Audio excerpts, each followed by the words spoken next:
अभिनव का कहना था कि नीलम की गलती होते हुए भी वे गुनहगार की तरह कटघरे में खड़ी थी। उसका बस चलता तो परेश को मारपीट कर बराबर कर देता। थाने पहुंचा तो पता चला शंभू और उसके साथियों को दूसरी जेल भेजने की तैयारी चल रही है। कोर्ट में केस चल रहा था। पुलिस पुख्ता सबूत पेश करने में लगी थी। शंभू अभिनव को देख कुटिल मुस्कान के साथ बोला, और एसपी उस दिन अगर 5 मिनट भी देर से आता तो तेरा केस स्ट्रॉन्ग हो जाता। अबे जब बलात्कार हुआ ही नहीं तो सजा क्या मिलेगी। उसकी बेशर्मी पर अभिनव को इतना तेज गुस्सा आया कि उसने 2 घूंसे शंभुनाथ के पेट में मारते हुए कहा, चुप हो जा साले, मैं इतना मारूंगा कि बोलने लायक नहीं रहेगा। गुस्सा तो थाने में मौजूद सारे पुलिस वालों को शंभुनाथ के बड़बोलेपन पर आ रहा था। शंभुनाथ को अपने किए पर पछतावा भी नहीं था, लेकिन सबके हाथ बंधे थे। आकाश अभिनव के गुस्से से अच्छी तरह वाकिफ था, इसीलिए चाह रहा था शंभुनाथ फालतू न बोले और उसे जल्दी से जल्दी अभिनव की नज़रों के सामने से दूर किया जाए। वैसे भी अभिनव उस समय पहले से ही गुस्से में लग रहा था। 1-2 दिन पहले आकाश शंभुनाथ के बारे में अभिनव को बता रहा था। वह कह रहा था कि साहब जी, हम इतनी भी कोशिश कर लें लेकिन 1-2 साल से ज़्यादा सज़ा नहीं दिलवा पाएंगे। स्थानीय पॉलिटिशियन भैया जी का हाथ है उसके सर पर। अभिनव को इस शहर में आए बहुत समय नहीं हुआ था, लेकिन स्थानीय राजनीति समझ रहा था। वह फिर भी उम्मीद के साथ बोला, इतनी बात फैल चुकी है, भैया जी खुल्लम खुल्ला सपोर्ट नहीं कर सकता शंभुनाथ का। आकाश नामे से हिलाते हुए बोला, नहीं साहब जी, पुलिस का आला अफसर का दबाव तो आ ही रहा है सबूत नष्ट करने के लिए। खुलकर पब्लिक में सामने नहीं दिखाएगा। इसका कोई संबंध है शंभुनाथ से, लेकिन उसे जेल के सड़ने के लिए भी नहीं छोड़ सकता। अगर शंभुनाथ ने उसकी पोल पट्टी खोल दी तो मुसीबत में पड़ जाएगा। शंभू उसका दाहिना हाथ है, अभिनव ने सोचते हुए कहा था।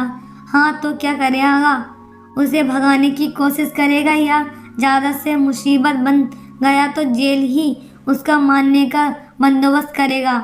आकाश बोला था, ऐसा ही कुछ करेगा भैया जी, इसको भगाकर अनकाउंटर कर देगा। कुछ सालों के लिए जब से आकाश को ये बातचीत हुई थी, अभिनव बहुत तनाव में था। कहीं शंभुनाथ भागने में सफल हो गया तो सारे किए कराए पर पानी फिर जाएगा, पुलिस की किरकिरी होगी ही, शंभुनाथ का खौफ और बढ़ जाएगा। यही सब बातें उसके दिमाग में घूम रही थी। शंभुनाथ की आंखों में चमक थी और चेहरा आत्मविश्वास से दमक रहा था। 2 घूंसे खाकर भी वह सीना तान कर बोला, अरे तुम सरकार के कुत्ते, मेरा कुछ नहीं बिगाड़ पाओगे। धारा 376 तो मुझ पर लगा ही नहीं सकते जब मैंने कुछ कर ही नहीं पाया, और 354 लगाकर 2 साल की सज़ा दिलवा पाओगे। सालों जेल से ही छूटे ही ना, मैं क्या करूँगा। आकाश अभिनव के समीप आकर कान में फुसफुसाया, साहब जी बहुत नहीं चमक रहा है ये, इसके पीछे कुछ तो माजरा है। वकीलों से मिला ज्ञान हमें बांट रहा है। ये बात तो पहले ही कोर्ट में हो चुकी थी, आज क्यों इतना। अभिनव बीच में बात काटते हुए बोला, इस कॉन्फिडेंट के पीछे कोई तो कारण है। कोई मिलने आया था क्या? आकाश बोला, ऐसा तो कोई खास नहीं आया था। कल से इसकी और साथियों की बेचैनी का कारण समझ नहीं आ रहा। जब से पता चला है कि स्थानांतरण होने वाला है, अभिनव कुछ सोचते हुए बोला, हो गई तैयारी इन तीनों को जेल से ले जाने की? आकाश सैल्यूट मारते हुए बोला, जी जनाब, कहकर बाहर चला गया। कैदियों को लेकर पुलिस का काफिला आगे बढ़ रहा था। जिस वैन में कैदी थे, अभिनव उसके पीछे चल रही जीप में बैठा था। शहर से बाहर एक मोड़ पर एक जीप ने पुलिस की काफिले पर हमला बोल दिया। जिसका डर था वही हुआ। कुछ गुंडे आए और शंभुनाथ और उसके साथियों को छुड़ाने। उन्होंने एकदम सा हमला बोलते हुए जिस वैन में कैदी थे उसके ताले और दरवाजे पर बंदूक को बौछार कर दी। इससे पहले कि पुलिस वाले संभलते, तीनों कैदी दरवाज़ा खोलते ही एकदम से कूद पड़े और गुंडे भरी जीप के पीछे भागे। लेकिन तब तक तो तीनों जीप से सवार पुलिस वाले ने गुंडों पर गोली बरसानी शुरू कर दी। गुंडों की जीप ने यू टर्न लिया और तेज रफ्तार से निकल गए। तीनों कैदी उस जीप में पीछे भागे, लेकिन ज़्यादा दूर नहीं जा पाए। पुलिस वालों ने गोलियों के शिकार हो गए। बहुत हल्का मजा। मीडिया, सरकार, जनता सब ने अपनी अपनी प्रतिक्रिया दी।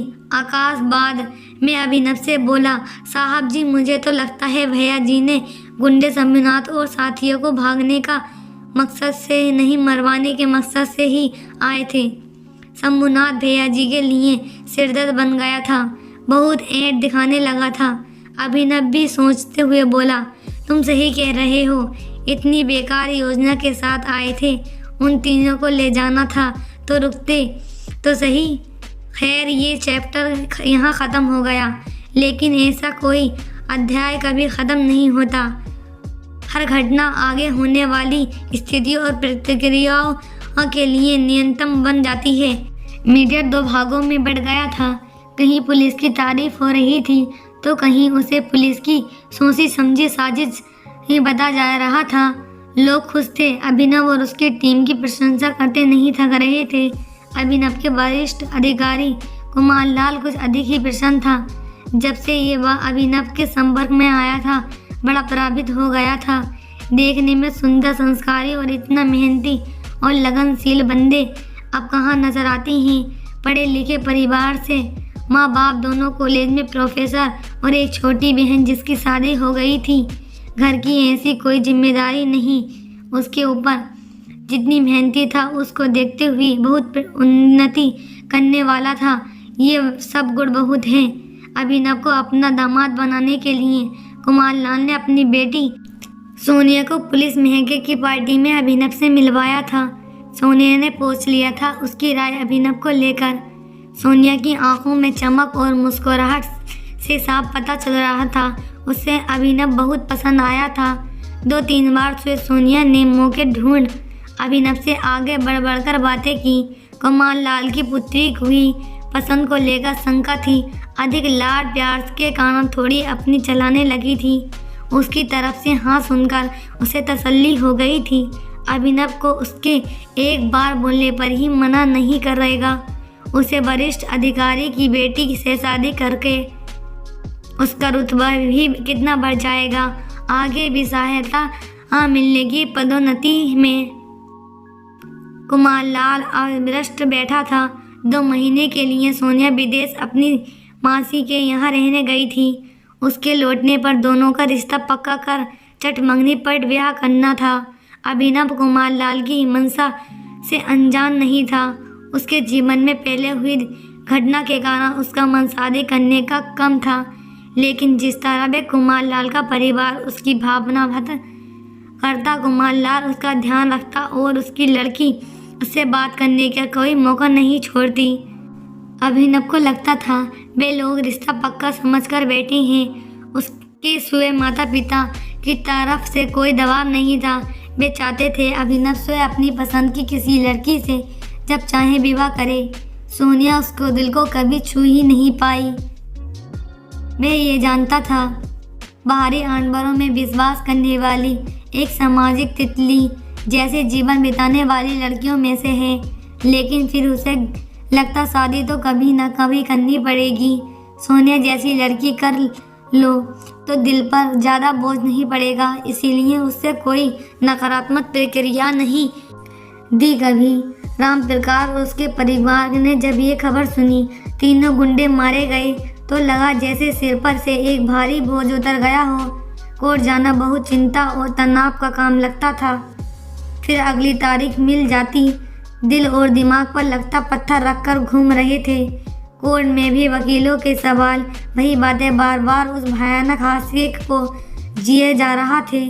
उन तीनों को दम्भ में भरे कुटिल चेहरे देखकर अपनी बेबसी और शिद्दत से समझ महसूस होती। कानून और इंसाफ के विश्वास उठता जा रहा था। जिसके ऊपर जुल्म हुआ हो वही परेशान इंसान के लिए गिड़गिड़ा रहा था। समाज की छोटी काशी और आभास को केंद्र भी वही है।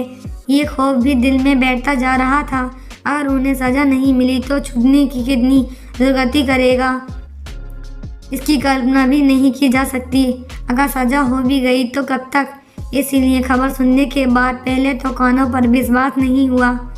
फिर जब पक्का यकीन हो गया कि तीनों भाई का हाथ दुनिया में चूक कर गए हैं तो कड़ी राहत मिली। कोर्ट कचहरी के चक्कर खत्म, उन तीनों की जिंदगी भर का खौफ से छुटकारा, और कहीं ना कहीं ये मन का संतुष्ट हुई।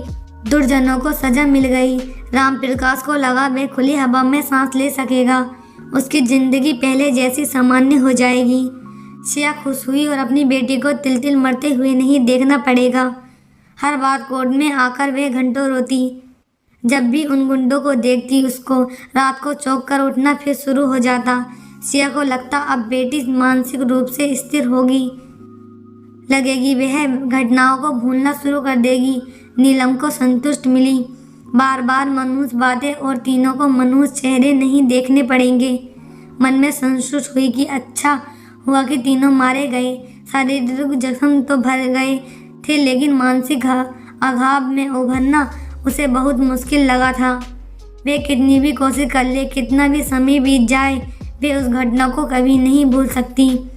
आत्मविश्वास खो चुकी थी, पता नहीं कब सामान्य हो पाएगी। माँ बाप के अलावा तो किसी और का स्पर्श व बर्दाश्त ही नहीं कर सकती थी। जब भी घटना याद आ जाती लगता शरीर पर कीड़ा रेंग रही है। कोई इसके निकट आता या गलती से छूने लेता तो सारा शरीर कांप जाता। वे किसी पर विश्वास नहीं कर पाएगी, किसी की सामान्य व्यवहार नहीं कर पाएगी, भविष्य में की कोई योजना नहीं बना सकती। परेश की शादी पक्की होने पर उसकी शादी के सपने देखने शुरू कर दिए थे।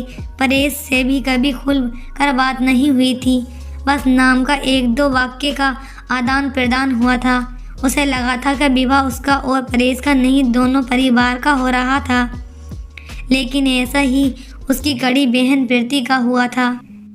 विवाह की यही रीत मानकर उसने इस रिश्ते को स्वीकार कर लिया था। जब परेश का व्यवहार देखा तो आश्चर्यचकित रह गई। वे एक ऐसा आदमी से शादी करने वाली थी जो जरा सी भी मुश्किल या परेशानी देखकर भागने वालों में से था। खैर, तीनों के मरने से राम प्रकाश का परिवार खुश था। उन्हें लगा जीवन का सामान्य हो जाएगा। अगला भाग देखने के लिए चैनल को सब्सक्राइब करो और वीडियो को लाइक करो। Thanks for watching my video.